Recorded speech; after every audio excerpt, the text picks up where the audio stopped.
Hi everyone, and welcome back to the channel. I hope that you guys are doing well and that you are enjoying the beginning of fall. Our leaves are changing a little here already. Like out the window I can see the apricot tree and the leaves are turning yellow. If I get a chance, one thing that I do want to share in this video is kind of some of the changing colors. I did have some video from maybe a week ago or so that I took when I was out picking pinon in the yard. So I'll try to share some of that in here. And for some reason, I think the allergies are still bothering me. I don't know, change of season, I guess. But this is my favorite time of year, so I'm excited for the cooler temperatures. And I don't necessarily care for the it getting dark sooner, but I do love the cooler temperatures because if I get overheated, which tends to happen quite often, I get really sick. So I prefer being cold, which my body temperature does not regulate well. For most of my life, I dealt with being hot all the time. Growing up and everything, I would wear like shorts and stuff in winter. I only owned really like sweaters that I would wear. If I had any coats or anything, I never wore them because I would get too hot too fast. And if I get overheated, I get what I would liken to kind of like car sickness. I get really dizzy, I get nauseous, and I feel like I'm going to pass out. That happens if like I take a shower and I warm up the water in the bathroom gets too warm and like that humid feeling, I'll get sick. So I have to be like really careful with that. And has gotten a little worse more recently. So I'm not exactly sure why. It's something that I will be talking to my primary doctor soon about. I have an appointment with her now in October. And that's one thing that I need to talk to her about, as well as just having constant headaches, which aren't always extremely bad, but there's always some kind of headache. It's usually just on one side of my head. There's times that it's like right in the back of my head, like through my neck and up. And a while back that I was at the doctor, she did talk about something called silent migraines, and because of some MRIs that I've had in the past, something that they saw could be explained, she said, by having silent migraines that cause, I can't remember what they are, ischemic something or others. It's like, I think it's like ITA, I don't know. It's like kind of has the same effect on the brain tissue as like a stroke would in a way, like you see it, because that's kind of what they told me, that they thought it was possible that I had a mini stroke at one time.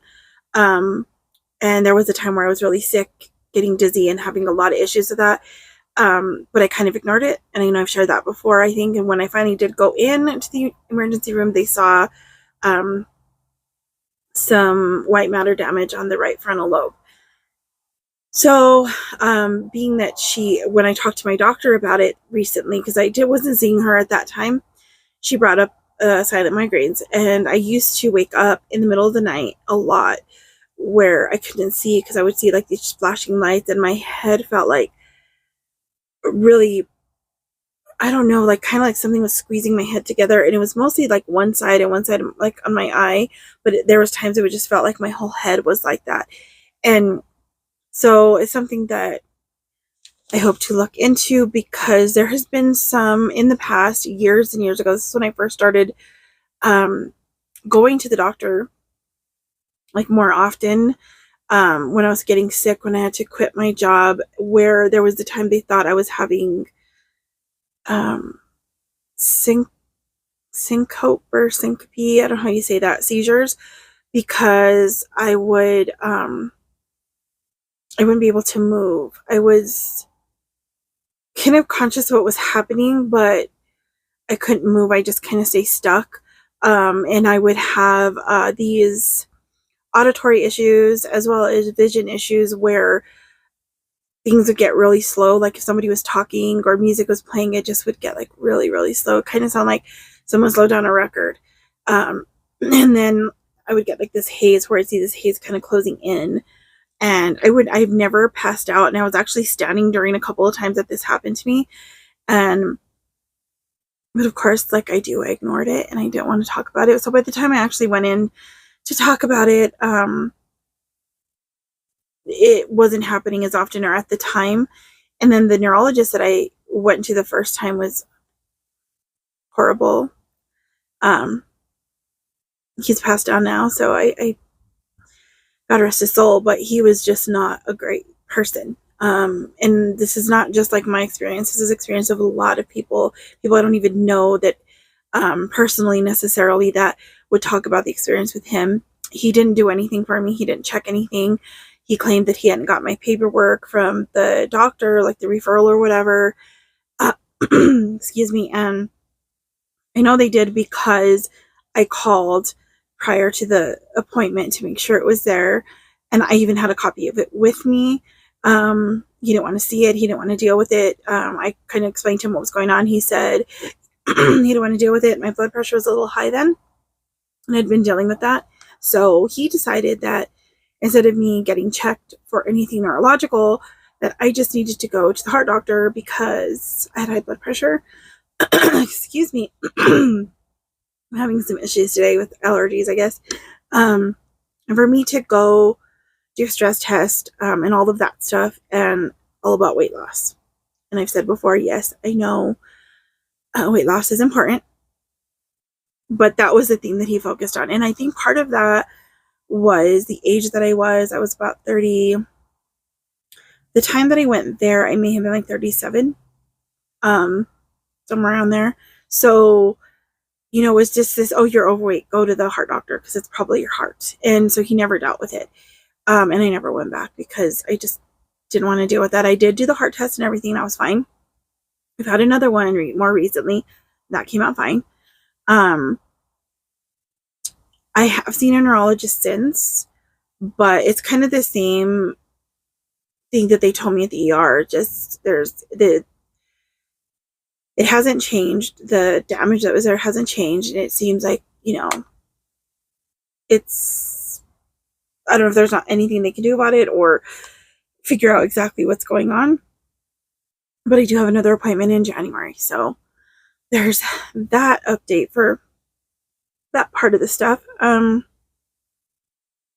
And so it's just been a lot of dealing with trying to get all my appointments in before the cold starts and just trying to get all that taken care of. So this month, now in October, I'm going to have a handful, maybe more than a handful of appointments. But I'm hoping that after that, it should slow down quite a bit. Unless something results from some of these and I've got to do more follow-up. So I have, I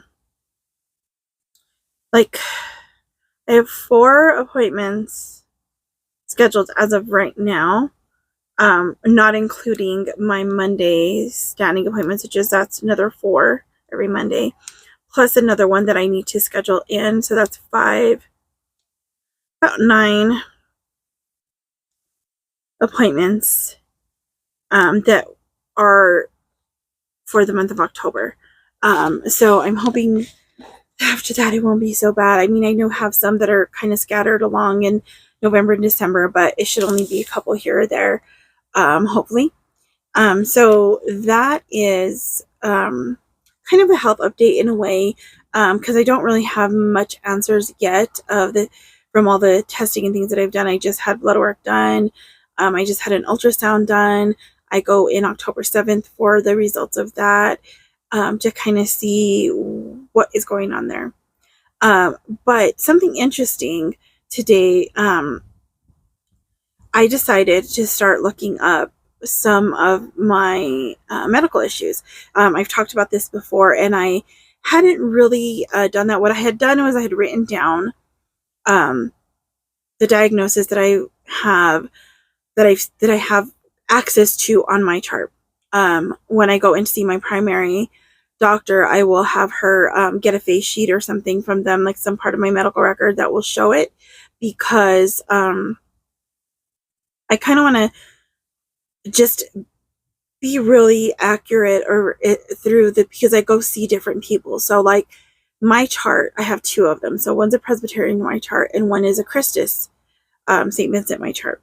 So sometimes they can see both, if I go see a specialist, but they can't see the stuff that my primary doctor has, or my therapist has, maybe, or unless they're already in my chart. And also through the place where I see a psychiatrist, I see her every 3 months. So, and that's really just for med refills and kind of a check-in. But they won't have the things from there on file in my chart either. So I want to get all of that so that I can kind of have it all in one place, put it on the chart, on my charts. So that way, when I see a specialist, they can kind of go through that because of the meds that are being given for certain reasons. There's certain things that I shouldn't have with something else or whatever. So I want to make sure that all that's done. So today I looked up some stuff for fibromyalgia, and because that's kind of one of what I think is happening. I think I'm in a flare up right now, because the pain has been increasingly worse. And with the weather and everything, I know that the arthritis is going to bother me, but there's been a lot of other things, like just feeling like my body's gotten run over by a truck. It's just feels like any touch it's just hard to deal with. Certain things that I have on, like that's why I'm wearing my favorite sweatshirt, because it's cold today, and plus it's just a comfy shirt, because there's some stuff that, especially when I'm in a flare up, if I put certain clothes on, it feels like it's hurting me, like it's I don't know if it's just a texture thing or if it's just during the flare up, because my body's so much more sensitive to that stuff. I don't know. But I do have some issues with textures anyway. So I think during this time, if I, put on certain clothes, I'm just like, no, this is itching. This is, like even a burning feeling. And that's kind of what it's feeling like now. So that's why I think it's a flare up of that. So I did write some things down. I did some screenshots and stuff of some of the things that I, found. And there are so many symptoms that I'm dealing with, even on a daily basis, that I didn't even realize were part of fibromyalgia. I just assumed it was either something else, or that it couldn't be that bad. It shouldn't be that bad. One thing that I was looking up, like, what is the cause of this? Well, it's unknown. They say it's unknown. The only thing I found on there is that an assumption, based on, I don't know what testing or what they've done, is they liken it to being caused by sleep problems and stress. Coffee time. And so some of the things that they talk about that help are physical therapy, to just kind of get you moving and get your blood flowing and kind of getting, your body in better shape. The other thing was, I didn't write this down and I have it on screenshot, but I think it was like to de-stress yourself, and just like self-care. And the one medication that they tend to prescribe, it seems, from what I read, was gabapentin and Lyrica. I don't think I've ever tried Lyrica. I've had gabapentin quite a few times, off and on throughout the years. And at a high dose, it does help with the pain. The problem with the high dose, for me anyway, is when I was taking it years ago, I think it was, I don't know if it was a 3 or 500, and it was 3 times a day as needed. I would do it two times a day, but I do it in the morning, and then within like an hour, I was asleep. And it was like that kind of sleep that it just came on. I didn't have a choice. I just fell asleep. And then I take it at night, so I would sleep. But if I took it during the day, I'd fall asleep. I'd have issues being like functioning. And it was hard because I I didn't like that feeling. And part of it's because my biggest issue is relaxation. As I said before, I do not know how to do that. I do not know how to take a nap when I need it. Even when I'm sick, I will fight that because I'm going to miss something. I should be doing something else, something productive, something that I can show, look, I accomplished this. So it has to be like it, where that comes from, I don't know. I have my guesses and all that, but it's just like I should be doing something. I should be busy, busy, busy, busy, and not um, taking time to relax or just enjoy the moment, because somehow if I enjoy the moment, something bad's going to happen, and that peace, that calmness is going to be ripped away from me, and I'm going to have to go and do something else, or I don't know. It's a lot of different things that go on in my head, I guess, and a lot of it is not even conscious. It's already just as a learned behavior, something that is ingrained in me. So being that fibromyalgia can be triggered by stress, along with a lot of the other things that I deal with triggered by stress, and it can actually like kick in some of these things to have a flare up or even to begin. Like I know one of the things I looked up with Hashimoto's is kind of the same thing, and all of them, every single one of them say, try to de-stress your life. How do you do that?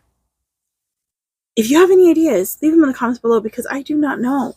I've tried things and I think I know, like, I know it's kind of like I have the head knowledge of some things, but I don't know how to implement them, because then I feel like I'm doing something wrong if I relax. Like today, for instance, it's Sunday. This is usually my laundry day. I don't have a whole lot of laundry to do because I've kind of caught up during the week, because when I went to stay with Layla on Thursday, I took my laundry there, got that done, and had done most of the other stuff, like our blankets and a lot of Ben's stuff, that Sunday before. And I know I have like about probably a load to do. And I keep thinking, do I really want to do this? I know I should. I better do this. I can't wait till tomorrow. This is the day I set for it, and this is the day I'm supposed to do it, and I'm trying to like just take the day. Like I am in a lot of pain, and I'm trying to not go for the pain meds. But one of the things I've read on this I can't remember. I'll try to put up some of these screenshots that I took to share with you guys, but it was not to fight through it, not to just push yourself, not to overdo it on good days, not to, like, I'm thinking, but that's all the stuff I do, because then how do I function? I need to get everything done. And, and I think about how I'm not necessarily anti Western medicine. No, don't take medication. No, I'm not. And at the same time, I kind of am. I don't know. It's kind of like I prefer to find all the natural ways to do things. I do. But I know there's a time and place for medication. But I'm such a chicken. And I'm not afraid necessarily of like all these side effects, because I haven't had a lot of issues with medication that I've taken in the past.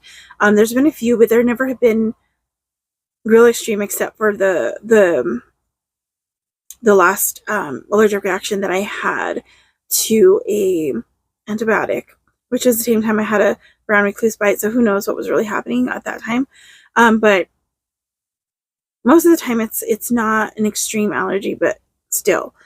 And I just don't like the idea that if I take pain medication, if I take like muscle relaxers, because they've given me some of those, I don't know how to function, because I'm not going to be able to do things as fast. Not like I could do them that fast anyway, being in pain, right? But still, my mind says you can function better if you just don't do this, if you don't relax. And excuse me, if I take, excuse me, I got the hiccups. If I take muscle relaxer, my body relaxes, and I'm just like total panic mode. What's going on? I don't know how to do this. I don't know how to relax. And I get anxious. It causes more panic attacks, more anxiety than if I'm just in pain or something, because it's almost like I'm used to functioning in pain, but I'm not really functioning because I'm not able to do the things that I want to do. I'm not able to work. I'm not able to do all these things. And I don't know, with the medication, I still have the same thing. It's kind of like, well, if I have to take this, I'm not going to be able to work anyway because I can't function on these, but then I'd feel better. And maybe in time, if I do all this stuff and take care of myself, maybe then I could do something different with, work wise or whatever, kind of be able to just feel better. Um, so that's kind of a little sort of health update, and kind of just a kind of talking through some of the things that I've learned on just today on fibromyalgia, because I've been ignoring looking at a lot of the symptoms because it's hard to see yourself in those places. It's hard to say, yeah, that's me. Yeah, that's what I deal with. And it's kind of like when I go to the doctor, getting a diagnosis, even if it's not necessarily a new one, but we talk about one of them, and I'm like, well, that's not me. I'm fine. I'm normal. I'm fine. If I just ignore it, it's going to go away. The same thing with the psychiatrist. No, I'm normal. It's fine. I'm going to go away. It's going to go away if I just ignore it. But none of it's gone away. It's gone worse instead because I have ignored it. I've ignored myself. I've ignored the fact that I need to take care of myself. I need to say no in certain situations. I need to take a day to do nothing. Just do nothing, and not like just not physically do things, but also not focus so much on, well, I should be doing this. I should be doing this, because then all that's happening is I'm stressing myself out. So what I need to learn is on the days when I'm really in pain or really in a position where it's just I cannot function, I'm not feeling well, I need to rest. If I start feeling that, oh my gosh, I need to be doing something, then I can do something small. Give myself something small to do, just like, dust one bookshelf, or, or organize my books, or something that's not going to take me hours to do. Like, because before I would be like, oh, I need to do the bookshelf. I'm going to take everything out at one time. But then I'm going to do these ones too. And I'm going to take all of that out at one time. And I'm going to put it all over here. And I'm going to go through it. And by the time I get through that part, I'm like non-functional. How do I put all this back? And part of that is ADHD, because that's how I'm trying to learn how to clean without my ADHD brain taking off, and I go from one thing to another because I used to do that a lot. I never noticed it, but my husband did. And I was like, I don't do that. And he's like, just take some time and watch yourself. Just see. I'm like, I do that all the time. And so I'm trying to like hone that in. And then I'm also trying to learn, if you are in pain and you are not feeling well, don't push yourself so hard. And it is so hard to learn that. It's really hard for me. Do you guys have trouble with that? I mean, how do you function with like learning not to stress out so much? If you have chronic illness, how do you deal with those bad days? If you don't have chronic illness but you're watching this, how do you implement some of those kinds of things, like to have those days where you relax, where you de-stress, where you decompress from all the things going on? What kinds of things do you do? Anything fun, anything whatever, simple, quiet, mundane, whatever it is. Leave those in comments below. I'd love to hear from you guys on those, and just kind of get some ideas of things that I can do. And one other thing I did learn of, whether this works or not, I do not know. I'm not a doctor. I'm not giving medical advice. I'm just sharing something I read, that one of the good tea combinations for fibromyalgia, which probably just works for pain in general, maybe, is fresh thyme, ginger, and honey.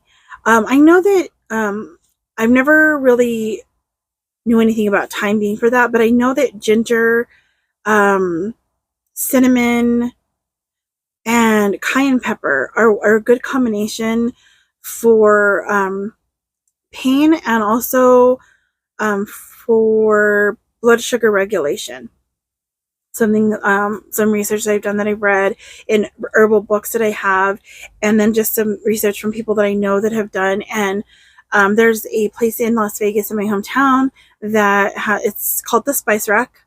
April is the owner, and she does a lot of herbal remedies, and there's some stuff that's really, really helps. I've used a few of them. Plus, I just like to get her herbal teas because I just love fresh herbal teas. Like or I mean, they're dried, but herbal teas in general. That was like my favorite. Teas are like probably anything with mint, anything with probably ginger is one of my favorite things to have in tea. Anything that's kind of lean more towards the herbal flavor than the fruity flavors. I like one that I really do like is, oh my gosh, I think it's Pau de Arco. Because I always get that confused with a street name in Albuquerque. I will make sure that that's right, and I'll put it on the screen. But it's a bark, and my sister Sue-Ann was the one that told me about it. And it's a good, it's supposed to be antimicrobial, antibiotic, anti-cancer, antiviral, and so many other things that it does for you. And what I do is I get, I don't remember the recipe that I used exactly, but I'll get, I think I was doing like 4 cups of water, and then I was doing maybe, I don't remember. I used to use the little 4th cup. I don't know if I filled it with the bark or not, but I know I used close to that much, maybe. I'm not sure. It might be less. I'd have to look up the recipe and share it with you guys. But I would put that in there, and I'd have that boil for, I sometimes would leave it for about 25-30 minutes, like just get it to a boil and then let it simmer for another 30 minutes. And in that 30 minutes, I throw in some fresh ginger, probably about a thumb or more, depending on how much flavor you like in the ginger in it. I'd put that in there. And then after it was done on the simmer, I take it off the heat, and then I would put in fresh mint from my garden, and then I'd let it steep for another, I don't know, I'd let it sit maybe for 15-20 minutes, because I'd use it as an iced tea at the time that I was making it in the summer.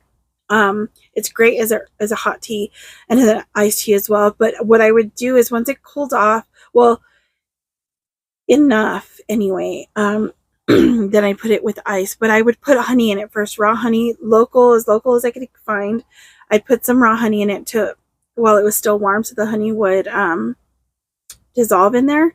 Then I'd put it in one of my pitchers, the iced tea pitchers, and I'd put ice in it, and then whatever was left, there was usually maybe like maybe 2 cups of water, cold water, that I'd put in there afterwards to kind of mix it in and cool it off a little more. And then I'd have my iced tea, and it was great. Warm, it's perfect hot tea, and it's really good iced tea as well. So that is, I will get that recipe, and I'll